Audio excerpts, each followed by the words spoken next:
Bonjour à tous, dans cette vidéo nous allons voir comment créer une hiérarchie des centres de coûts dans SAP.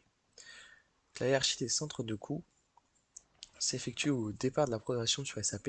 Il va s'agir de créer les groupes, par exemple les segments d'activité, puis les centres de coûts comme par exemple les centres de coûts auxiliaires, qui sont dans lesquels on va retrouver tous les coûts indirects. Donc pour ce faire, nous allons nous rendre sur SAP Fiori, dans Display Cost Center Groups. Ici, dans cette vue, nous avons l'ensemble des groupes. Il est préférable de choisir, de rechercher notre groupe afin, dans un premier temps, de ne pas gêner les autres utilisateurs qui pourraient vouloir également faire des modifications ou également avoir seulement la vue du groupe qui nous intéresse. Pour ce faire, nous pouvons faire rechercher, entrer le numéro de notre groupe et ici mettre étoile pour avoir l'ensemble des désignations. Nous pouvons faire rechercher. Nous voyons qu'ici, il y a l'occurrence, et nous avons donc la vue seulement pour le groupe 15. Sur cette vue, nous voyons qu'il existe déjà une hiérarchie, donc une hiérarchie des business segments, donc c'est-à-dire les segments d'activité, et une hiérarchie des centres auxiliaires, donc les services partagés. Lorsque nous déroulons ce centre, nous voyons qu'il y a déjà un segment de renseigner, donc un centre de coût de renseigner.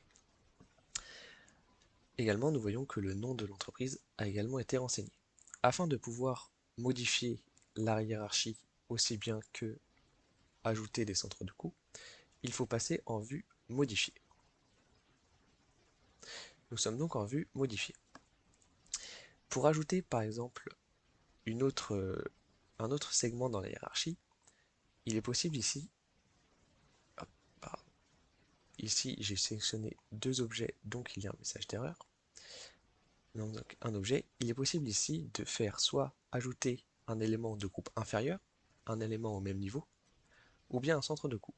Par exemple ici, pour créer le groupe des services partagés, nous avons donc fait un groupe de même niveau. Dans notre cas, nous allons créer un nouveau centre de coût. Avant de créer un centre de coût, il peut être préférable d'avoir sur un Excel l'ensemble des informations que nous allons avoir à remplir. Donc nous sommes bien placés et nous pouvons créer un nouveau centre de coût. Nous voyons que le centre de coût est créé. Nous pouvons récupérer le nom de ce centre de coût, copier-coller depuis la feuille Excel.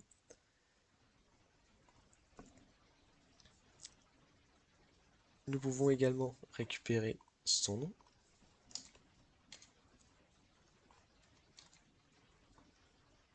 Ici, nous voyons que le nom est trop grand et qu'il ne rentre pas entièrement. Nous allons donc le réduire et mettre une abréviation. La description va alors être utile pour comprendre cette abréviation.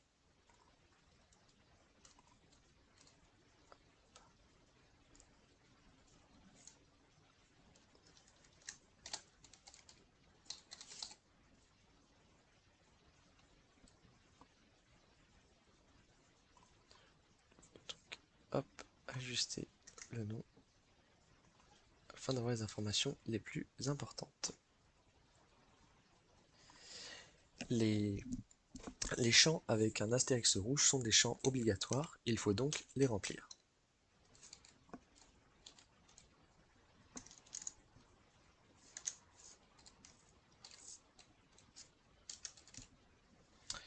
Pour le type de centre, nous allons mettre un centre F car il s'agit d'un centre principal.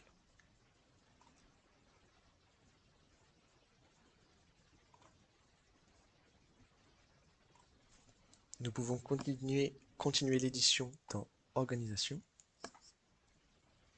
Si nous avons un message nous disant que le centre de profit n'est pas renseigné, nous pouvons faire Entrer. Dans Organisation, dans le domaine fonctionnel, nous pouvons mettre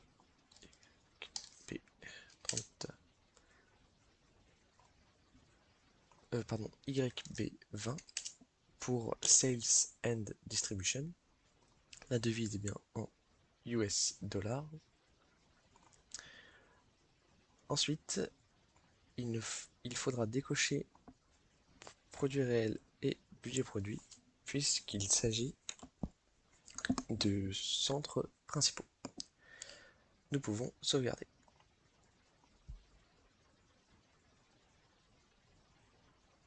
Et si un message nous indique que le centre de profit n'est pas renseigné, il s'agit d'un message orange, donc un avertissement, nous pouvons faire entrer. Et nous avons en bas le message qui nous indique que nos données sont bel et bien sauvegardées. Et dans la hiérarchie, nous retrouvons bien notre segment d'activité.